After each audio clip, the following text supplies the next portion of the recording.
আসসালামু আলাইকুম। আশা করি সকলে ভালো আছেন। আপনারা যারা কাজের ভিসায় সৌদি আরব যেতে চাচ্ছেন তাদের জন্য আজকের এই ভিডিওটি অত্যন্ত গুরুত্বপূর্ণ একটি ভিডিও। আজকের এই ভিডিওটির মাধ্যমে আমি কিভাবে সৌদি আরব ভিসা মোফার অনলাইনে চেক করতে হয় এই প্রসেস দেখিয়ে দেব। আমরা কিন্তু সকলে জানি মোফা ভিসার একটি অন্যতম অংশ। কারো যদি মোফা না হয়ে থাকে তার কিন্তু ভিসা হবে না। তো চলুন ভিডিওটি না বাড়িয়ে শুরু করা যাক। তো এজন্য আপনারা আপনাদের হাতে থাকা মোবাইল ফোন দিয়ে এই কাজটি করতে পারবেন। প্রথমে আপনারা আপনাদের মোবাইল ফোনের ক্রোম ব্রাউজারটি ওপেন করে নেবেন। এবার সার্চ বারে গিয়ে টাইপ করবেন visa.mofa.gov। এই সার্চ বারে এটি টাইপ করে দেখতে পারবেন নিচে একটি লিংক চলে আসছে। তো আপনারা এই লিংকে ক্লিক করে নেবেন।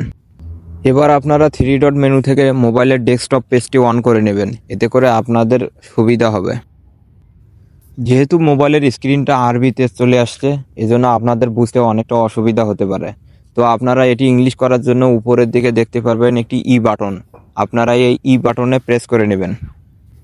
তারপর দেখতে পারবেন সম্পূর্ণ ইন্টারফেসটি ইংরেজিতে চলে আসছে। তো এখন আপনাদের মোফা চেক করার জন্য আপনাদের পাসপোর্ট নাম্বারটির প্রয়োজন হবে। এই ফাঁকা জায়গায় আপনাদের পাসপোর্ট নাম্বারটি বসিয়ে দিবেন।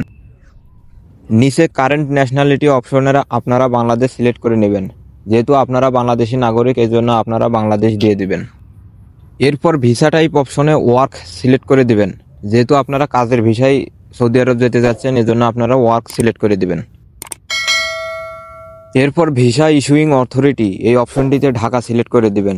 যেহেতু আপনাদের ভিসাটি ঢাকা থেকে ইস্যু হয়েছে এজন্য আপনারা ঢাকাটি সিলেক্ট করে দিবেন। এরপর ইমেজ কোড এই অপশনটিতে আপনাদের স্ক্রিনে যে পাশে কিছু সংখ্যা রয়েছে এই সংখ্যাগুলো এখানে লিখে দিবেন। আমার যেগুলো দেখতে পাচ্ছেন হয়তো আপনাদের এগুলো নাও থাকতে পারে, ভিন্ন থাকতে পারে। তো আপনাদের সেই কোডগুলো এখানে দিয়ে সার্চে ক্লিক করে দেবেন। একটু নিচের দিকে লক্ষ্য করলে দেখতে পারবেন সার্চ অপশন। আপনারা এই সার্চ অপশনে ক্লিক করে দিবেন। একটু লোড হলেই দেখতে পারবেন আপনাদের সেই কাঙ্ক্ষিত মোফাটি। এটাই একটি মোফা, যেটা না থাকলে কিনা কখনো আপনারা সৌদি আরবে কাজের জন্য কখনো ভিসা পাবেন না। ভিডিওটি শেষ পর্যন্ত দেখার জন্য ধন্যবাদ। ভিডিওটি যদি আপনাদের ভালো লাগে অবশ্যই আমার এই চ্যানেলটি সাবস্ক্রাইব করে দিবেন।